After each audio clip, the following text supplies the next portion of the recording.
As long as I'm Prime Minister of Israel, I will do everything in my power to prevent Iran from getting nuclear weapons. 80 years ago, the Jewish people were the victims of a Holocaust perpetrated by the Nazi regime. Today, the Jewish state refuses to be a victim of a nuclear Holocaust perpetrated by the Iranian regime. Moments ago, Israel launched Operation Rising Lion, a targeted military operation to roll back the Iranian threat to Israel's very survival.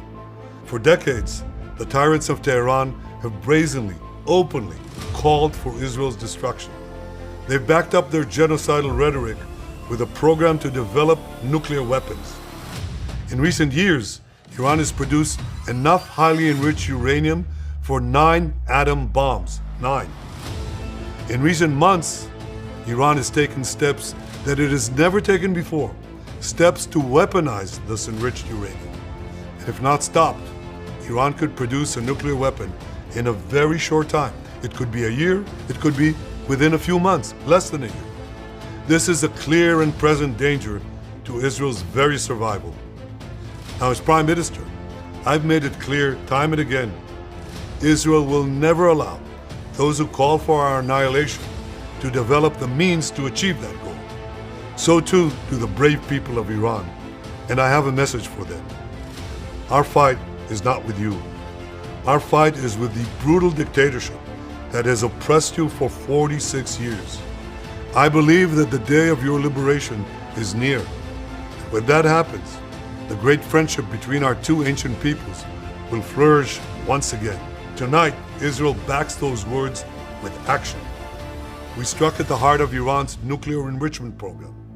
We struck at the heart of Iran's nuclear weaponization program. We targeted Iran's main enrichment facility in Natanz. We targeted Iran's leading nuclear scientists working on the Iranian bomb. We also struck at the heart of Iran's ballistic missile program. Last year, Iran fired 300 ballistic missiles at Israel. Each of these missiles carries a ton of explosives and threatens the lives of hundreds of people. Soon, those missiles could carry a nuclear payload, threatening the lives not of hundreds, but of millions. Iran is gearing up to produce 10,000s of those ballistic missiles within 3 years. Now just imagine 10,000 tons of TNT landing on a country the size of New Jersey. This is an intolerable threat. It too must be stopped. Ladies and gentlemen, the United States of America is indispensable in this effort. And just as we achieved the Abraham Accords with the leadership of President Trump, I believe we can achieve peace with Saudi Arabia, working together with the leadership of Crown Prince Mohammed bin Salman. We can shape a future of great blessings for all our peoples. Now you know, ladies and gentlemen, you know there's a fly in this ointment. Because rest assured, the fanatics ruling Iran will do everything they can to thwart this historic peace. Iran continues to spend billions to arm its terror proxies. It continues to extend its terror tentacles in the Middle East, Europe, Asia, South America, even North America. They even tried to assassinate the Secretary of State of the United States of America. They even tried to assassinate the National Security Advisor of the United States of America. Remember, Iran calls Israel the small Satan.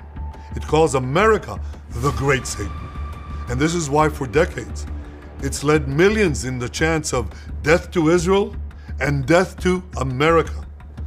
This tells you all you need to know about Iran's murderous intentions and Iran's murderous nature. Iran continues to threaten international shipping lanes, hold foreign nationals for ransom, and engage in nuclear blackmail. Over the past year, its murderous goons have killed hundreds and arrested thousands of Iran's brave citizens. Iran's drones and missile program threaten Israel and our Arab neighbors, and Iran's drones have brought and bring death and destruction to innocent people in the Ukraine. Yet the regime's aggression is largely met by indifference in the international community.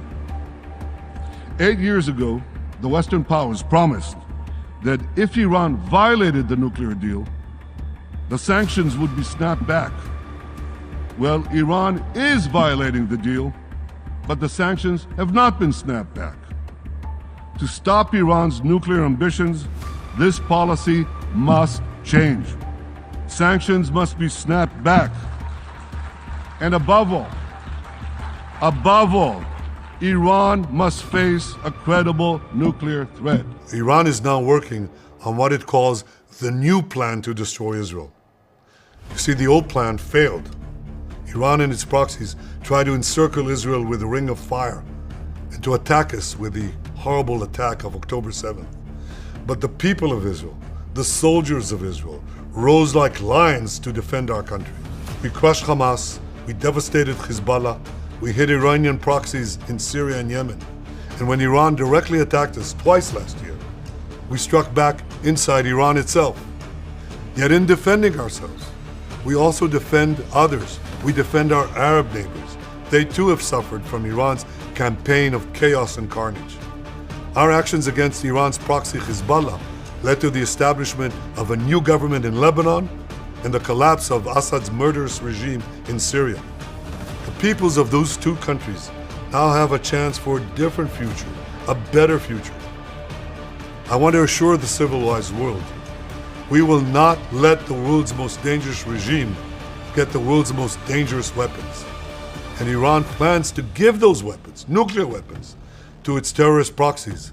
That would make the nightmare of nuclear terrorism all too real. The increasing range of Iran's ballistic missiles would bring that nuclear nightmare to the cities of Europe and eventually to America. Congratulations, President Trump. Your bold decision to target Iran's nuclear facilities with the awesome and righteous might of the United States will change history. In Operation Rising Lion, Israel has done truly amazing things. But in tonight's action against Iran's nuclear facilities, America has been truly unsurpassed.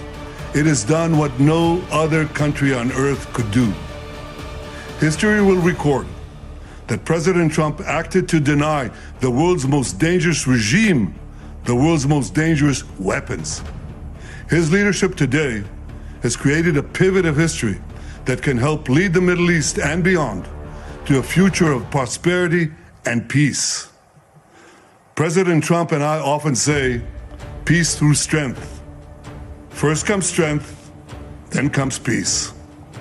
And tonight, President Trump and the United States acted with a lot of strength. Equally, we should support the brave women and men of Iran who despise the regime, who yearn for freedom, who've gone out bravely on the sidewalks of Tehran and Iran's other cities and faced death. It is the people of Iran, not their oppressors, who are our real partners for a better future. I want to address you, the people of Iran. Every day, you see a regime that subjugates you make fiery speeches about defending Lebanon, defending Gaza.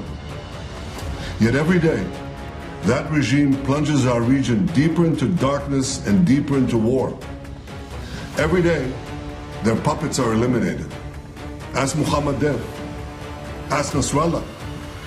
There is nowhere in the Middle East Israel cannot reach. There's nowhere we will not go to protect our people and protect our country. With every passing moment, the regime is bringing you, the noble Persian people, closer to the abyss. The vast majority of Iranians know their regime doesn't care a whit about them. If it did care, if it cared about you, it would stop wasting billions of dollars on futile wars across the Middle East. It would start improving your lives.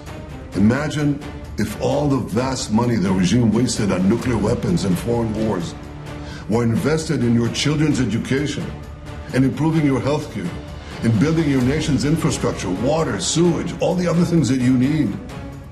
Imagine that. But you know one simple thing.